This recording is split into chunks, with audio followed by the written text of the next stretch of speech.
Yeah, we're good. You ready? Is there a song that always makes you go back in time? Which song and where does it take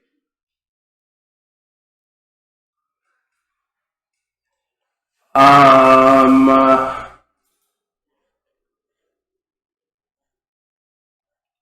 gonna say I Get Paper by Drake. You know, I feel like that was grade 8. That was like, I remember specifically, that was my alarm. My dad was like, once you make that your alarm, you're gonna hate that song, but I never. Like the chorus was crazy. Like I'm waking up to I get money, I get paper, I get girls of different flavors. I buy Gucci, I buy Prada. Like, you know, I spend dollar, and I'm like, hey, that was like the moment of like grade 8, and I was like, this is about to be the mood for life. So it takes you back to grade 8. Yeah. And what does it give you? Is it like a coming of age thing? Like you felt like you got your man on, you had a little hair on your chest, or what do you? No, I feel like it was just the beat was nice. Like the beat was nice. Kevin Costner came in perfectly at the right time, and I'm like, Drake was just starting out. Not like just starting out, but like he wasn't Drake yet. He didn't drop Take Care. He didn't. Maybe he had Best I Ever Had. So you're like, oh, he's cool. Yeah, he was still hungry. You know, and just to be in that time, because like right now, being in the entertainment industry, I feel like it's very money driven. When back then there was more tiers, like there was romantic comedies back then. When I was in grade 8, there's no romantic comedies now. There's no mid-tier movies that are like you're either a big baller Marvel or they're like you're a bust. You suck so much. This movie is the worst movie I've ever seen. You know? And it's like the quality's not there. You know, people don't care. They just want to take it in for the second. And I think back then it was just like when I was in grade 8. No Country for Old Men came out. That movie was crazy. That movie is crazy.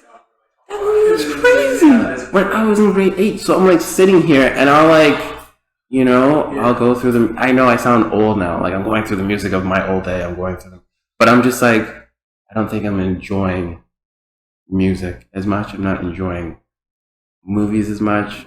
Like I sit here and I'm like, I'll watch a documentary because I'd rather know what real life is going on than lose myself in a film. And like how often do we get to like see good TV nowadays? Not that often. Yeah. Yeah. What do you think the emotion of it changed, or like do you think that money piece you were talking about? Do you think people are out here trying to get the house, the mansion, the boat, the Lambo, and it wasn't as much the case back then? Or what do you think the switch up? I think the switch up was, I think the company has just got more ownership. Because if you really think about it now at this time, what day is it? July 9th, 2023. The actors are about to go on strike. I'm like, the writers are about to go on strike. And before they sign their contracts with the studios or the producers or whoever it was, streaming was not a thing.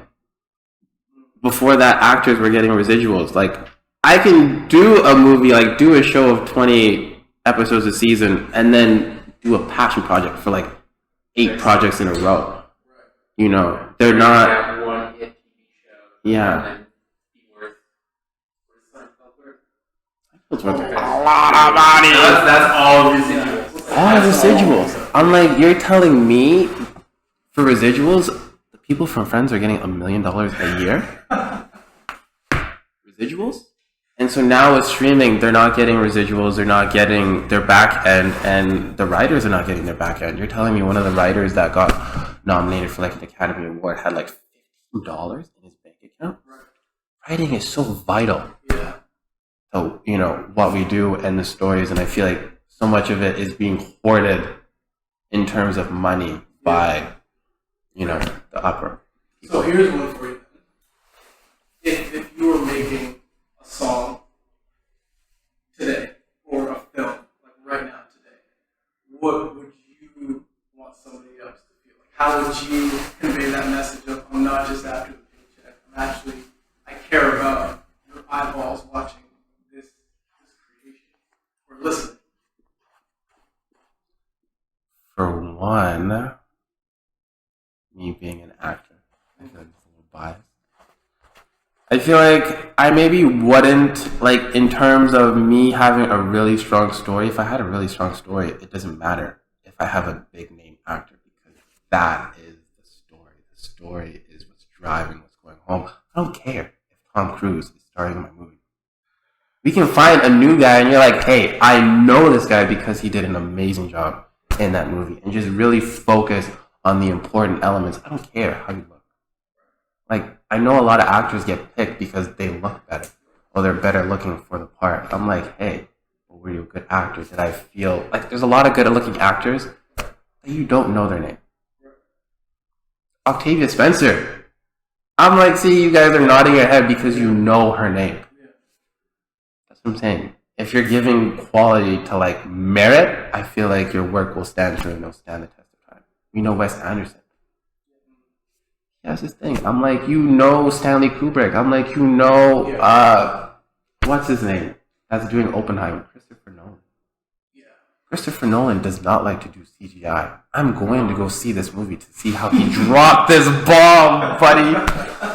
Like, come on. He's focusing on quality, not quantity. When you focus on the quality, people are going to know that this lasts and they're going to invest in it because it's not made to be broken. Nothing in today's day is made to last.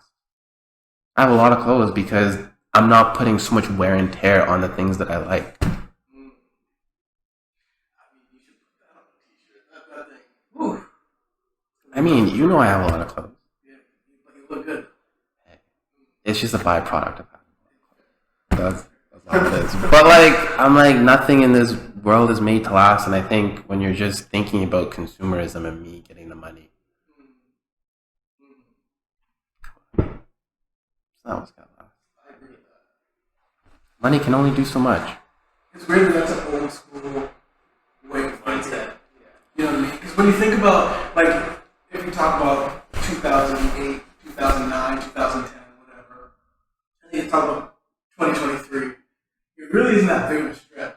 It's not. But so much, Much has like, you look at changed. all the like, social media and all the kind of things and the quick things, I see exactly where you're coming from. If smart people in today's day and age think about that, get rich. 3 seconds, you want to be a millionaire. Yeah, Listen, exactly. Rome wasn't built in a day.